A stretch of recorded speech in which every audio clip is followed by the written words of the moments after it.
Mostra aí então. Mostra na tela quem é o verdadeiro lanterna do Brasileirão agora, porque quando era o Corinthians com um jogo só, parecia que o mundo tinha acabado. Era meme, era zoação, era manchete plantada. Agora eu quero ver quem é que vai falar alguma coisa. Antes de continuar, já se inscreve no canal e deixa o gostei, porque aqui é informação, análise e bastidor do Corinthians, sem passar pano e sem cair na pilha da mídia. Se você é fiel de verdade, fortalece agora. E tá aí. 3 pontos, primeira vitória na arena, 2-0 no placar, e o mais interessante não é só o resultado, é o que esse jogo revelou sobre o Corinthians. Sim, o público foi abaixo do que a gente está acostumado, 26 mil torcedores, menos do que contra o Capivariano no Paulista, chuva, metrô, horário, tudo isso pesa, mas quem foi viu um roteiro que pareceu dividido em 2 capítulos completamente diferentes, porque o primeiro tempo foi difícil de assistir. O Corinthians apanhando da bola, errando passes simples, acelerando quando não precisava e freando quando tinha espaço. Apenas 2 finalizações, só uma no gol, muito pouco para um time que precisava dar resposta imediata. E não dá para ignorar as ausências. Bidon fora, André fora, o meio-campo ficou órfão de construção, a bola quase não passava pelos volantes. As jogadas surgiam em 90% das vezes em ligação direta e quase sempre no pé do Garro. E aqui começa um ponto importante. Garro errou, Garro forçou, Garro tentou demais, mas participou o tempo todo. Diferente daquele jogador apático que a gente vinha vendo, não dá mais para comparar com o Garro de 2024. A lesão, o joelho, a camisa 8, tudo isso parece ter mudado algo, mas mesmo assim, dentro do que ele pode entregar hoje, foi um dos melhores em campo, chamou responsabilidade, tentou enfiadas, tentou inverter, tentou o chute de fora. Quando o time parecia perdido, ele pelo menos buscava uma saída. Só que aí entra o problema que vem se repetindo. Falta letalidade. O Corinthians cria e não mata. É como uma faca cega. Faz movimento, ameaça, mas não corta. Yuri correndo o tempo inteiro, fazendo facão, atacando espaço, criando jogada. Só que quando chega na frente, falta a decisão, falta a frieza, falta o detalhe. E vamos ser honestos, se ele tivesse tudo isso ajustado, talvez nem estivesse mais aqui. Mesmo assim, o primeiro tempo terminou com aquela sensação perigosa, a sensação de que se o adversário encaixasse uma bola, a conta poderia chegar, e é aí que o jogo muda completamente. Com 1 minuto do segundo tempo, bola parada. Gabriel Paulista sobe e faz o gol, e ali não foi só um gol, foi a virada psicológica da partida. O peso saiu, a pressão diminuiu, o Corinthians cresceu, mas tem um detalhe que muita gente não está falando. Antes mesmo do segundo gol, teve o lance que pode ter definido tudo, o pênalti. E quando a bola foi para a marca da Cal, eu tenho certeza que você pensou a mesma coisa que eu. Se entrar, complica. Se defender, muda o campeonato. E ele estava lá, o melhor goleiro do Brasil embaixo das traves. E o que ele fez naquele momento não foi só uma defesa, foi um aviso.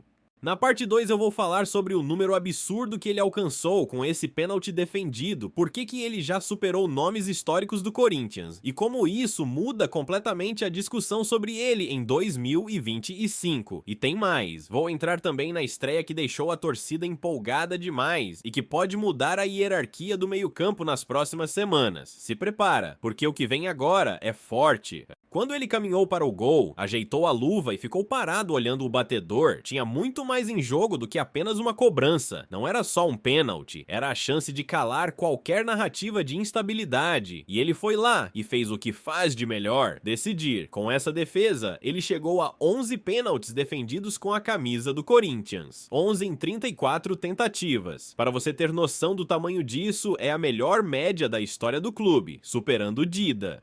Superando Cássio, superando Ronaldo. Isso não é detalhe, isso é especialidade. Ele começou o ano mal, é verdade, falhou, foi questionado, teve gente pedindo banco, mas goleiro grande tem isso. Pode oscilar, mas quando o momento aperta, ele aparece. E ontem, se aquela bola entra, talvez a gente estivesse aqui falando de empate amargo ou até de derrota. A defesa mudou o clima do estádio, mudou a postura do time, mudou o rumo da partida. E logo depois veio o segundo golpe. Bidu recupera a bola, arranca e finaliza para matar o jogo. Não foi só um gol, foi a consolidação de uma fase absurda que ele está vivendo. Hoje, jogando essa bola, ele entra na discussão de melhor lateral do país. Pode parecer exagero para quem vê de fora, mas quem acompanha sabe. Ele defende, apoia, decide. Enquanto ele estiver focado aqui, enquanto mantiver esse nível, o Corinthians cresce junto. E no meio disso tudo, teve uma estreia que merece um capítulo à parte. Alan chegou a menos de uma semana, vindo de lesão, um jogo na temporada, sem ritmo, sem sequência, e entrou como se já estivesse ambientado há meses. Cabeça erguida, condução firme, marca forte, arranca com a bola, fecha espaço, participa do jogo. E aqui tem algo interessante, ele traz uma característica que estava faltando no elenco, o tal motorzinho, o cara que pega a bola e rompe linha, que acelera quando todo mundo está travado, que morde na marcação e sai jogando. Não é exagero dizer que mantendo esse nível, ele pode virar titular.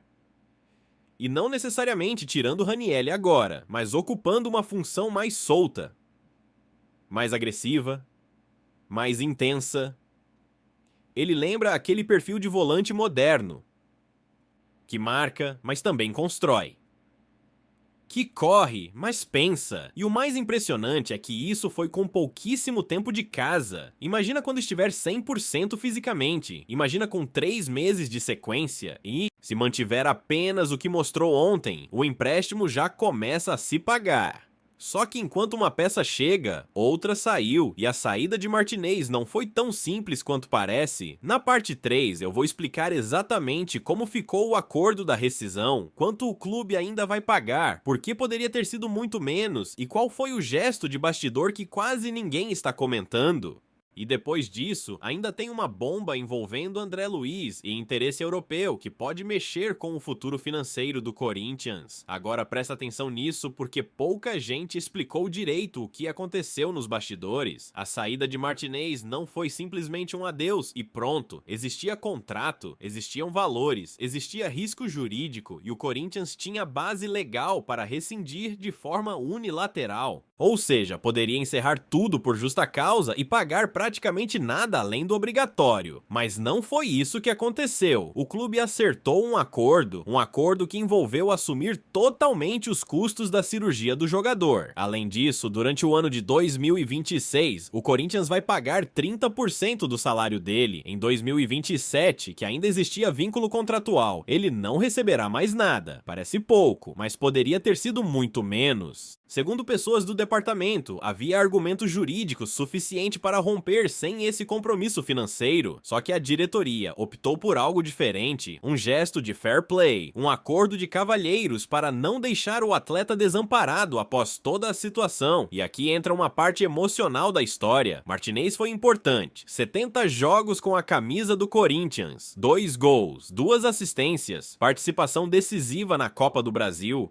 Jogador que quebrou galho em mais de uma função quando o elenco estava curto. Muitas vezes o time não tinha ponta, não tinha lateral, não tinha segundo volante, e ele estava lá. Por isso mesmo, com os erros e com tudo que aconteceu, é impossível ignorar que ele teve peso dentro do elenco. Só que futebol é profissionalismo, não adianta ter identificação, não adianta ter talento, não adianta ter história se as atitudes fora de campo não acompanham. O Corinthians tomou uma decisão pensando no futuro e encerrou um ciclo. Enquanto isso, outro nome começa a movimentar o mercado: André Luiz. Poucos meses como profissional, temporada impressionante, personalidade de veterano, e já começaram as sondagens da Europa. Uma delas foi da Inter de Milão, atual vice-campeã da Champions League, clube que monitora forte o mercado brasileiro. Até agora, nenhuma proposta oficial, nenhuma oferta na mesa. Mas o simples fato de já estar no radar de um gigante europeu mostra o tamanho do potencial. E aqui tem algo estratégico. Clubes europeus costumam agir rápido, tentam chegar primeiro, oferecem algo na casa de 8 ou 10 milhões de euros, imaginando revender depois por 50 ou 60. Mas o Corinthians não pode pensar pequeno. Pelo perfil físico, pela inteligência tática e pelo protagonismo precoce, André é jogador para, no mínimo, 25 milhões de euros de saída.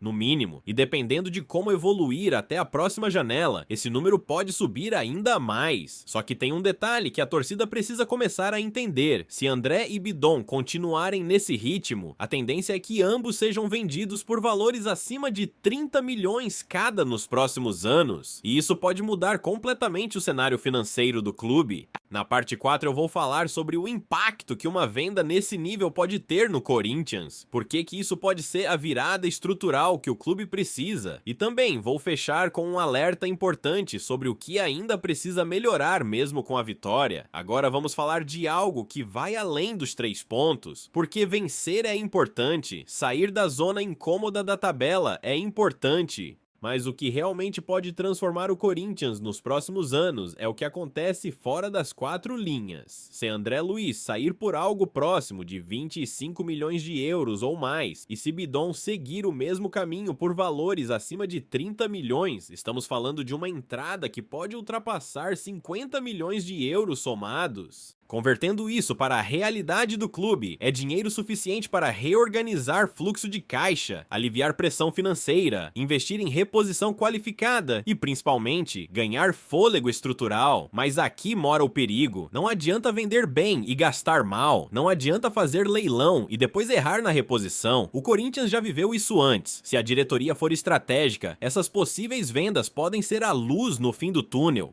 Se não for, vira apenas mais um ciclo de promessa frustrada. E enquanto o futuro financeiro se desenha, o presente dentro de campo ainda exige atenção. Mesmo com a vitória por 2-0, a falta de letalidade continua sendo um alerta. O Corinthians precisa matar jogos mais cedo, precisa transformar volume em eficiência, precisa diminuir o sofrimento desnecessário, porque nem todo jogo terá um pênalti defendido, nem todo jogo terá uma bola parada salvadora. O segundo tempo mostrou evolução, mostrou postura, mostrou competitividade, mas o primeiro tempo mostrou que ainda existe instabilidade, e Campeonato Brasileiro não perdoa a oscilação. Agora, o mais simbólico de tudo foi a mudança de narrativa. Uma rodada atrás, zoação geral, manchete pronta, lanterna. Hoje, 3 pontos na conta e silêncio constrangedor de quem falava demais. O futebol é dinâmico. O que ontem era crise, hoje é resposta. O que ontem era meme, hoje é argumento.